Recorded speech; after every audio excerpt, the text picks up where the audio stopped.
I urge every member of both parties, Americans of all religions.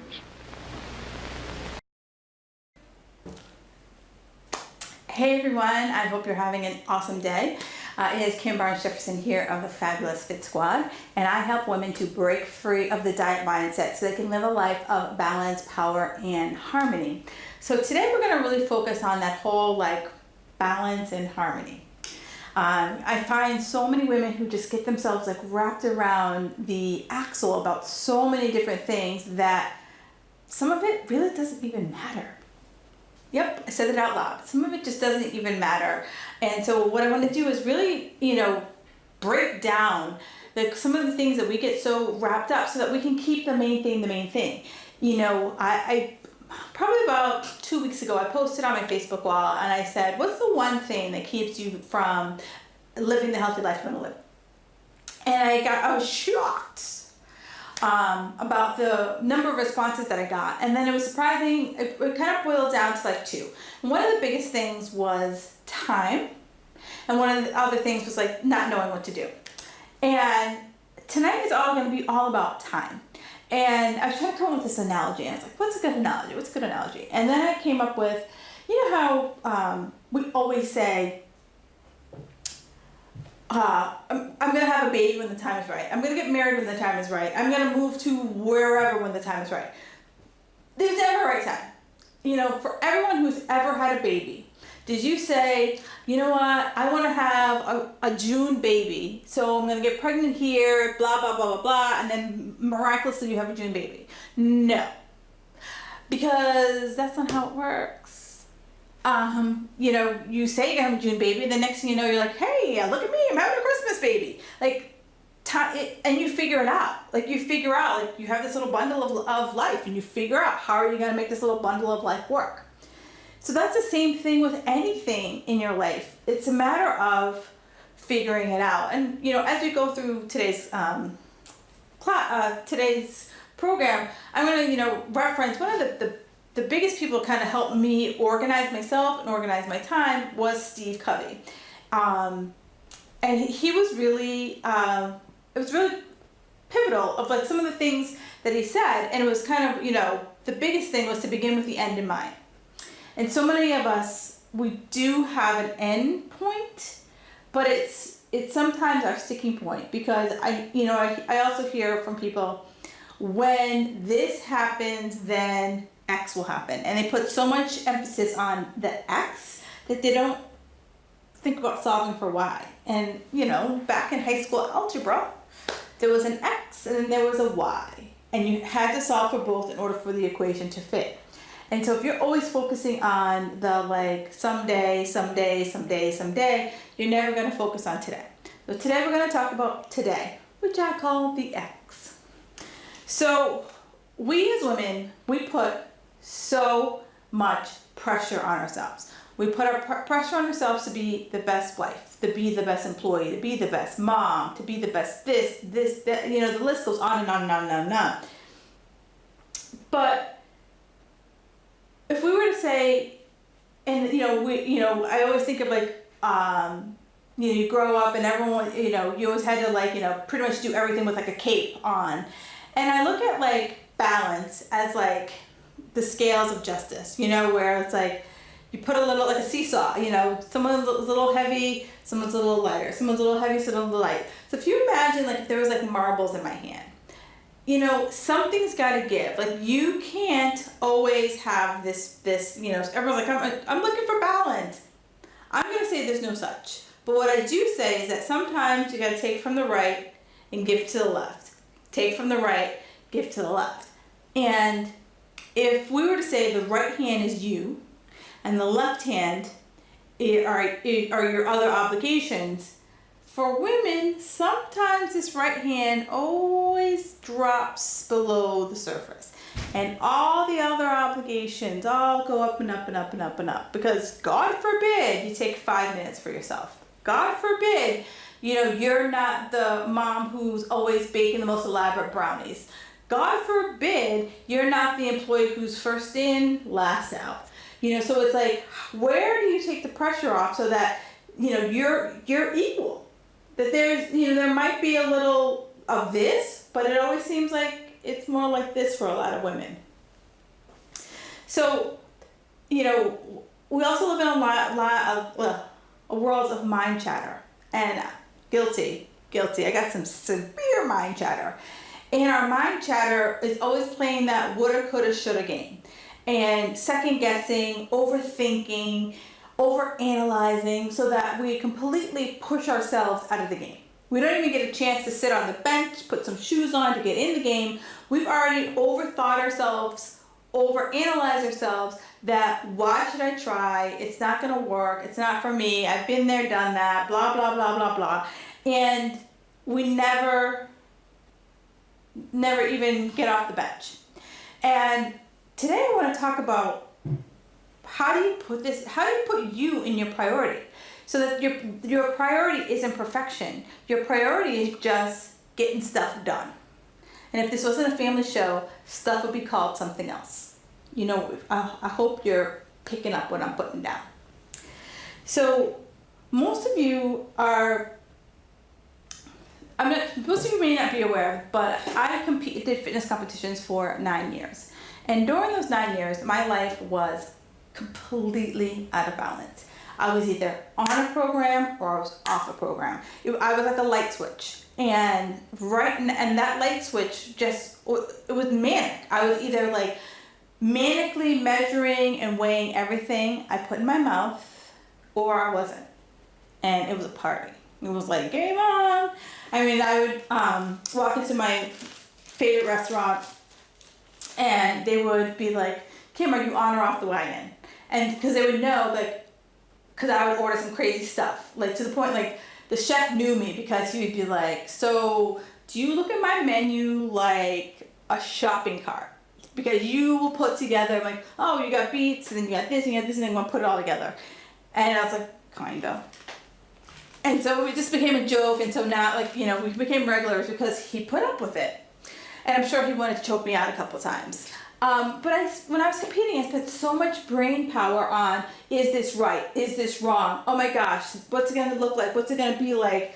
That I took the fun out of it. There was no fun. It was all about, if I didn't go to the gym for 45 minutes, if I didn't go to the gym and get 45 minutes of lift, 45 minutes of cardio, why go? It was like a wasted trip if I was not in the gym for 90 minutes.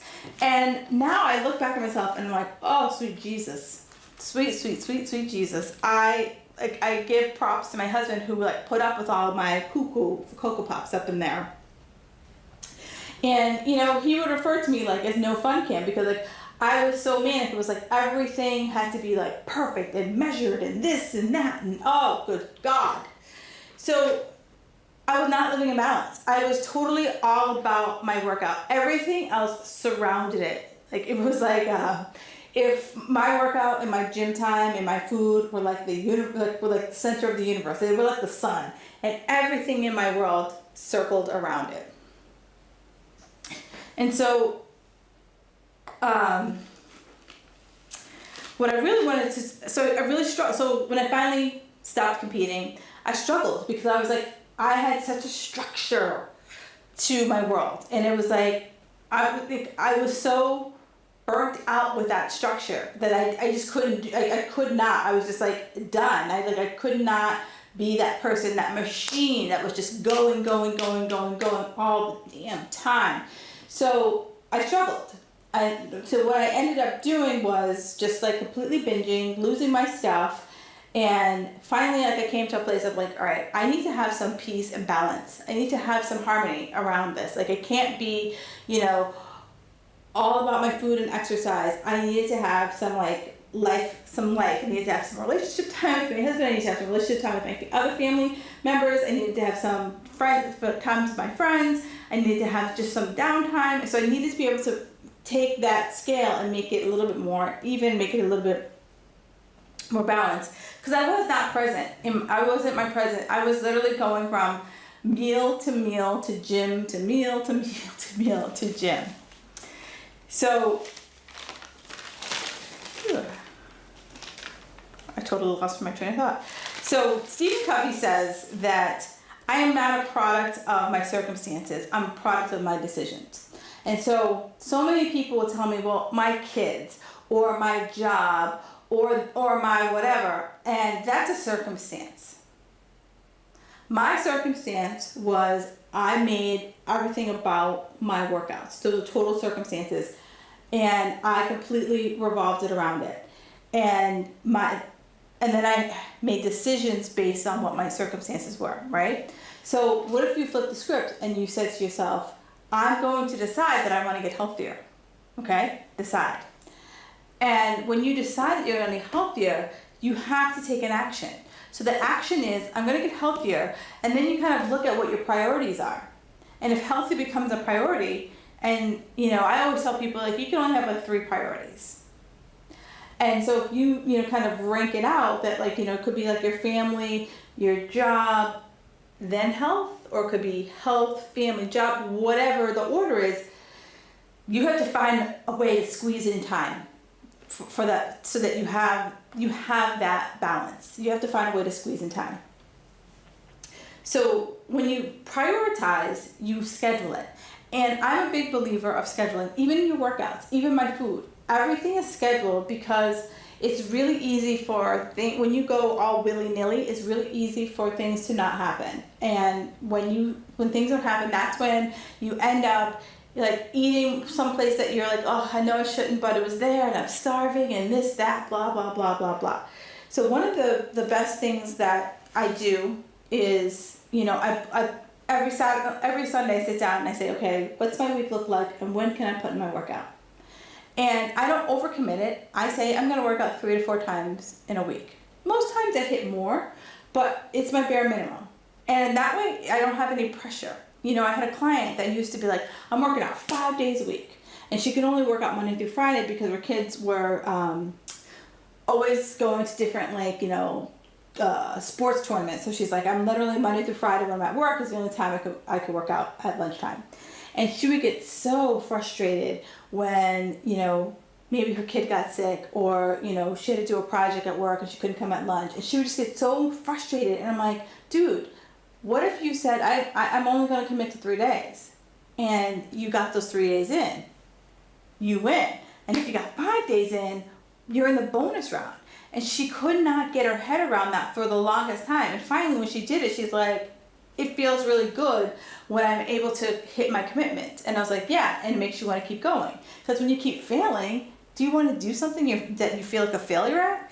No, not at all. So it's purposeful action when I schedule in my workouts. It's me saying, this is going to happen, and it's kind of turning my brain on to like, hey, this is going to happen. And I've scaled back what for me constitutes as a workout. For me, it's 30 minutes of movement. So it could be me taking a walk around the block, because that's all the time I have in my day. It could be me physically going to a class. It could be me going down in my basement and throwing around a kettlebell. But it's like, I've kind of repositioned what workout means so that I'm able to get it in. And when you start taking these purposeful actions, it becomes a habit. And habits are just things that you just do. Like, you don't even realize you're doing it. Like, I'll be anywhere in the world and wake up in the morning and be like, hey, I'm going for a walk. It's just what I do. It's kind of like getting up and having a cup of coffee. It's just what I do. Like, a day does not go by where I don't wake up in the morning and have a cup of coffee within 30 minutes of my wake up. And so same thing with me. Most days within 30 minutes of my wake up, I'm going for a walk or I'm going to the gym. I'm doing something because it's now become a habit. So I realized when I was competing that this all or nothing didn't serve me because it consumed all of my thought. It just consumed so much brain power of what am I going to eat, when am I going to work out, blah, blah, blah. If I do this, do that, then I got to get up extra early to do this. And I could not be.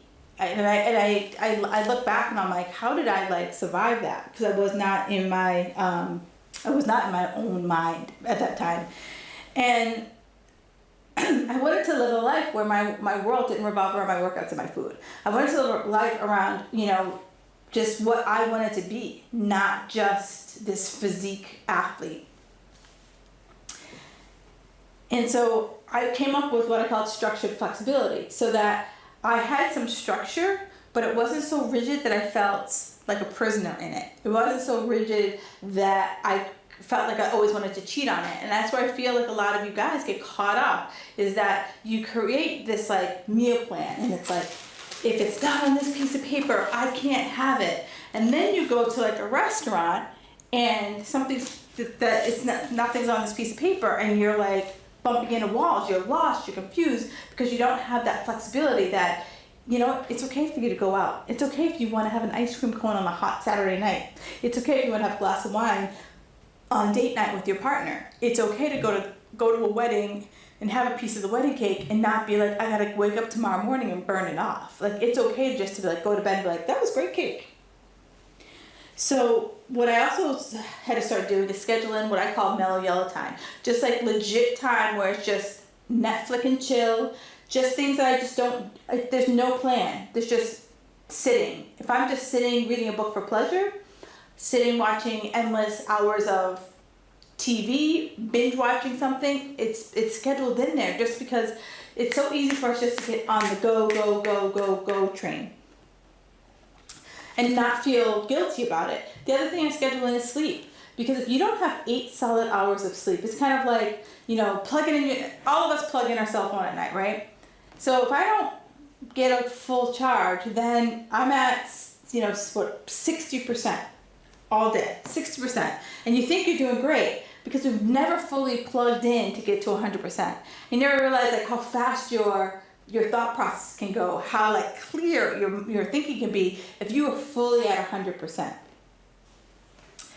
The other piece comes in is accountability. You know, if we overcommit to ourselves and then we keep failing, we're not going to hold ourselves accountable, because you're just like, oh, I'm failing. So when it comes to the accountability piece, you need a third party. Because there's 2 pieces. Like, you know, for me, I have like I track my food. That's a piece of accountability, just for me to like mentally be like, do I think I'm under or overeating? And then I also have a third party, and she's a good friend, and literally every day I text what my plan was for the workout and if I did or didn't do it. And there's no like, well, what happened was, it was like yes or no. And because she is the kind of friend that holds my feet to the fire, if I say no, she'll go like, what happened?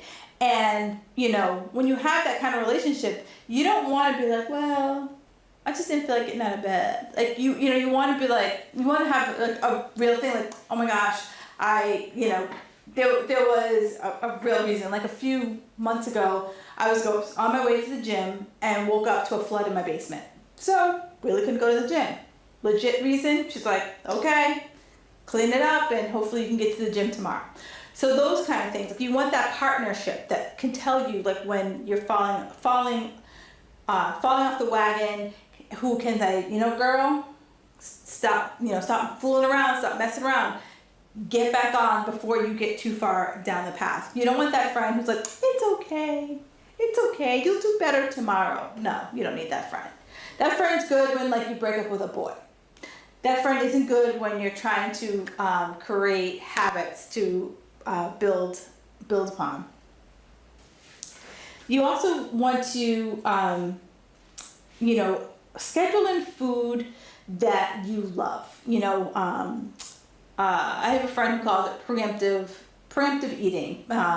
So one of her things is that she has olives every single day, and that is her way of not, having potato chips, where the olives gives her the satisfaction of the salt, but it doesn't have all the unnecessary, saturated fat, and it's not fried and all of that good stuff. So it's those kind of things. Like for me, my flexibility is I have cream in my coffee. It's my thing. I have cream in my coffee. I need it. I have it. I have 2 cups a day.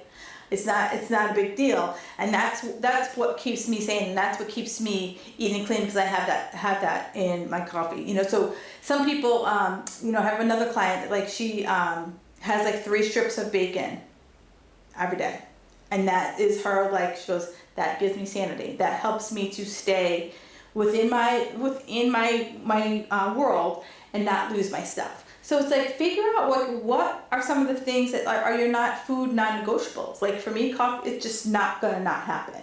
So think about what are some of your like non-negotiables, and put them in, but with moderation. So it's not like, oh, it's 3 strips of bacon. It's not 30 strips of bacon. It's 2 cups of coffee. Not I drink coffee all day with like extra, and it's like the size of my head coffees.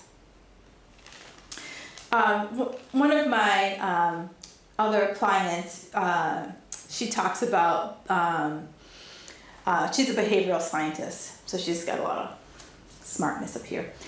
And so she talks about the reward or the consequences. And so some people are motivated by rewards. Some people are motivated by consequences. And so in the reward system, some people, so say like every week you said, I'm going to work out 3 times. I'm going to work out on, Monday, Wednesday, and Friday. It's going to be for 30 minutes, and you hit all of them. Then you would get yourself a reward. Now the reward should not be food. You're not an animal. So whatever the reward is, could be a new outfit, massage, movie night, something that you feel that like is motivation for you to continue the behavior. The other people, are consequence people. And in those consequences, they look for things that they want to avoid. So there was a woman who, if she didn't go to the gym, she would go to the bank, take out $40 and put it on the street, like somewhere out on the street, and she would just leave it there. And that would be her consequence for not going to the gym. There was a woman who was trying to create a bedtime. And so she's like, I'm going to bed at 10 o'clock. And if I don't go to bed lights out by 10 o'clock every night, I'm going to sleep on the floor. So it's like you decide what motivates you, or is it a consequence? Like, is it like something bad has to happen in order for you to be like, oh crap, that's not happening? Or is it something good has happened that you're like, oh my gosh, So I think of it as vacation. Like some of us, like you're going away and you're just like every day you're like Jamaica, and you're like so excited and motivated just to like keep going through the days that you get to Jamaica. Where other people, look at it, it's like, oh, if I don't, this one woman I know, she